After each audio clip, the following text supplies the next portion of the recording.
everyone and welcome back to the channel. I figured as it's December and getting close to Christmas, or Shrimpmas as it were, I was going to try and think of something festive, and I realised this segue is poor at best. But Christmas reminds me of the colour red, so I figured we would talk about red plants, or more specifically the topic of nitrate limitation.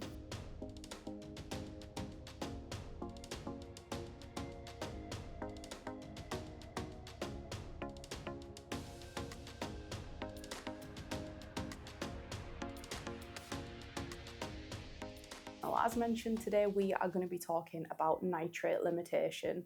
Now, this might be something that beginners perhaps hear about, but maybe don't fully understand what it is. And it is quite a tricky topic, and it's quite sort of counterintuitive, because you would think if you lower nitrates that's going to give you sort of like plant health issues. So if this is something that you've heard about and you're wondering what it is, or if it's something that you're trialing and struggling with in order to get your plants red, then hopefully this video can help. So stick around to find out whether or not lowering nitrates can actually make your aquarium plants turn redder. So we'll break this down into a few sections. So we're going to look at what plant science really says and what we think is happening based on hobby experience. We're going to look at what anthocyanins are, what chlorophyll is, and why light might actually be the biggest factor of all. So first of all, let's actually define what nitrate limitation actually is. Basically, nitrate limitation just means running your tank with extremely low nitrate levels in the water column, and that's usually around 5 parts per million. So not zero, you're not fully starving the plants, just extremely lean nitrates in the water column. Now, planted tanks and fish tanks usually run sort of between 15 and 20 parts per million, but in aquascaping, some people like to really bring those levels down in order to get red plants even redder. So the idea is that when nitrate is low, red plants may show a deeper pigmentation. So what is chlorophyll and what are anthocyanins? So chlorophyll is the green pigment in plants, and its job is to capture light and turn it into energy, basically like the plant's solar panel, and that is responsible for how green the plant looks, and it's kind of an indication to us of how healthy it is. So when plants have plenty of nitrogen, they produce lots of chlorophyll, and that gives them the strong green colour. However, anthocyanins, which are red, purple or pink pigments that plants actually produce for protection, and these help shield the plant from intense light such as UV. And it's almost like, I've heard people describe it as like a plant's natural sunscreen, I guess. The important part here is that chlorophyll needs nitrogen in order to be created.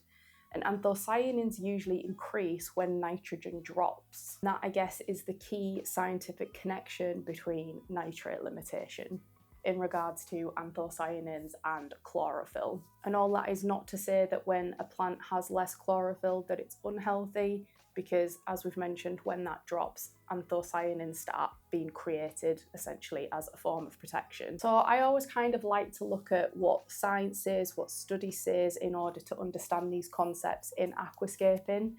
And I wanted to see, like, is this true? So do plants really make more red pigment when nitrogen is lower? And according to some plant research that I was reading, the answer is yes. However, that was studied on terrestrial plants. So one plant in particular, I can't pronounce the scientific name, it was like Arabidopsis, whatever. But low nitrogen basically triggered the activation of genes that increases anthocyanin production. And another study found that basically plants accumulate anthocyanins as a protective response during nitrogen stress. And interestingly, there was a study on grapevines, and they found that they produce more red pigments when grown with lower nitrogen levels. And I guess that was maybe to make the grapes be redder. But yeah, so the biological mechanism is real, that is a thing. So low nitrogen means less chlorophyll, which means more anthocyanins. And that is all to say that, yeah, basically that will enhance the redness of your plants. However, there is a catch, and that is that these studies were all done on land plants, not aquatic plants like Rotalas and Ludwigias.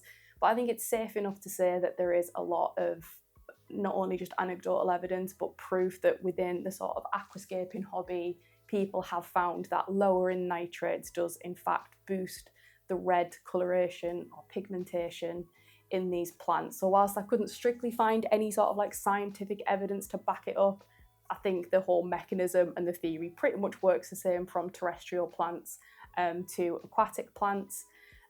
So yeah, I think it's safe to say that that is the case, but pretty much what we see in the hobby is that lowering nitrates, especially in the water column, we'll come to that, does increase red pigmentation, but it's not universal because some plants don't always go as red as others and some respond to it quite differently.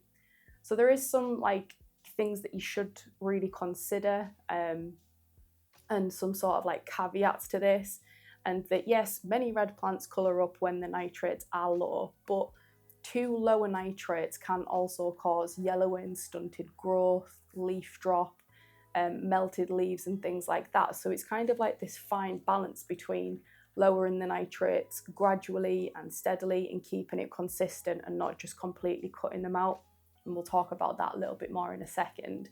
But one thing that has been shown to work, and this is kind of like the ADA method, and that is having a rich substrate with lean water column dosing, kind of works better than completely just stripping nitrates altogether. And obviously some species will respond quite dramatically to this and others might not change. So nitrate limitation clearly does do something, but it's not strictly guaranteed and it can depend on the species, the light, the CO2 and the overall balance of the tank. So stability, and this is something that I do sort of like bang on a little bit about on this channel, but stability and consistency is often one of the most overlooked factors when trying to lower nitrates and get rid of plants. So before trying nitrate limitation, it is important to understand that plants hate sudden changes.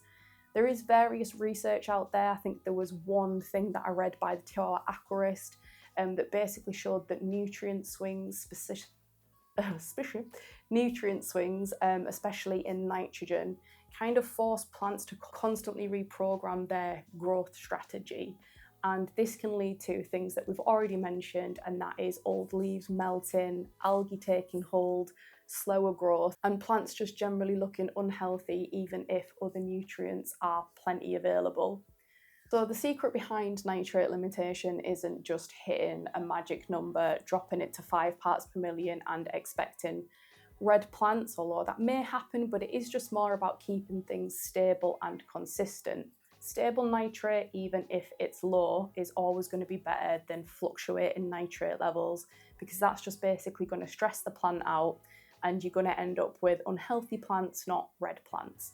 So let's look at the safest method that, or at least what I think is the safest method to lower nitrates and encourage redder plants, but also healthy growth. I think this is an approach that works well for beginners or everyone, in fact. And I believe it's one that, as we've mentioned, ADA kind of came up with. And that is a nutrient-rich substrate with a lean water column and low nitrates. And here's why that kind of works in practice. So there's like a root zone and a leaf zone. So the roots will still get nitrogen from the substrate, so the plant stays healthy, but the leaves in the water column will essentially detect low nitrate in the water, and that could increase the red pigments. Now, again, there's no sort of like fact behind that, but it is just something that has been noticed sort of within the hobby and people have reported, and something that in practice does seem to work. So this creates the colour shift without completely starving the plant.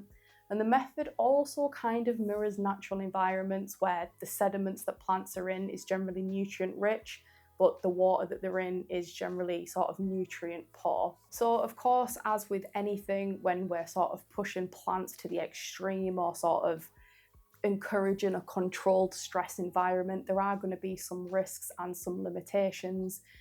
So the downside to nitrate limitation is plants grow slower, although that might not always be a bad thing. Nitrogen is sort of like, other than CO2, the key thing, well, CO2 and light, it's like the key thing that gets plants growing. So they will probably grow slower, old leaves may yellow sooner, CO2 issues might become more noticeable, algae can appear if the plant is weakened, and some species just don't really turn red no matter what you do. Some species don't like have anthocyanins, they don't produce them, or at least not in an abundance. So this is a technique that you want to use quite gently, not aggressively, and it's something that you should do gradually in terms of bringing your nitrates down.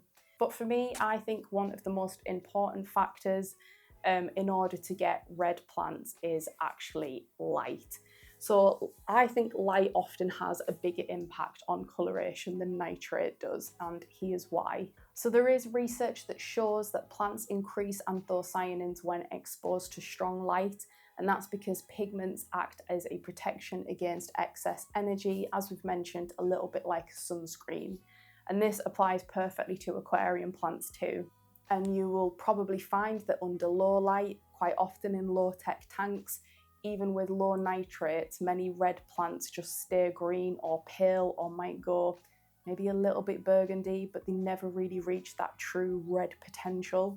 They simply don't have enough energy to produce anthocyanins. And you'll find that under strong light, like your Chihiroses, your twin stars, your skylights, your ADA solar RGBs, under those lights, the plants generally produce more red pigmentation. And once you've got that, then nitrate limitation can enhance it even further. So for me, nitrate limitation should be used as a sort of accompaniment, I cannot say that word, accompaniment, you know what I'm trying to say, accompaniment. Hey Google, how do you say accompaniment?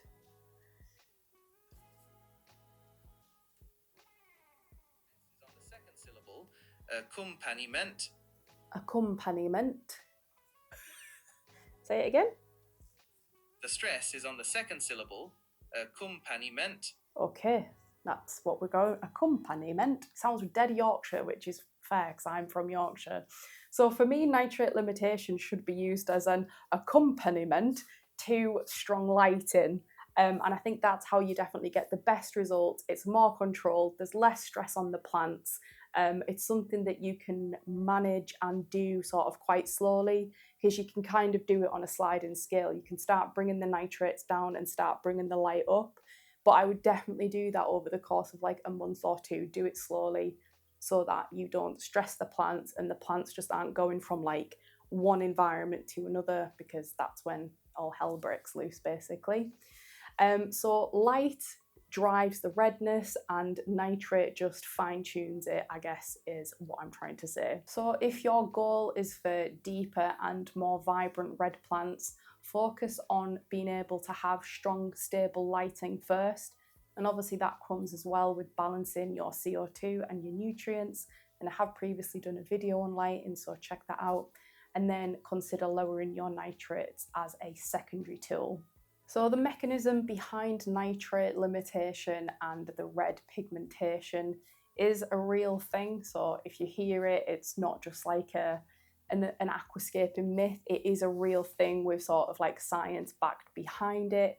It is well studied in land plants, not aquatic ones, but we're applying a partly educated guess, and there is a lot of evidence that a lot of high-end aquascapes and things like that have shown. I'm just general hobbyists like me, I've seen it, especially when I know that my nitrates are low. My other plants might not look so healthy, but the red ones definitely look red. Results will vary by species, and a stable tank is more important than a lower nitrate number. So remember, a rich substrate and lean water column dosing is generally the safest approach, and it's the ADA method. And most importantly for me, light influences red coloration more than what nitrate does. If you keep things stable, give your plants good light, good CO2, and gently lower the nitrates, you can definitely bring out richer reds in your aquascape more safely and more predictably. If you enjoyed this video or if you learned anything, please leave a comment. I'd love to hear from you. And if you have anything to add to it, again, please leave it in the comments, because your sort of findings and things like that, especially if people are reading through the comments, can help them. If you want to grab a Merry Shrimpmas t-shirt, you can grab that from my clothing aquascaping brand, Aquascaping Apparel. I'll leave a link in the description. I'll try and do another video before Christmas, but if I don't, have a good one, and I will see you on the next one.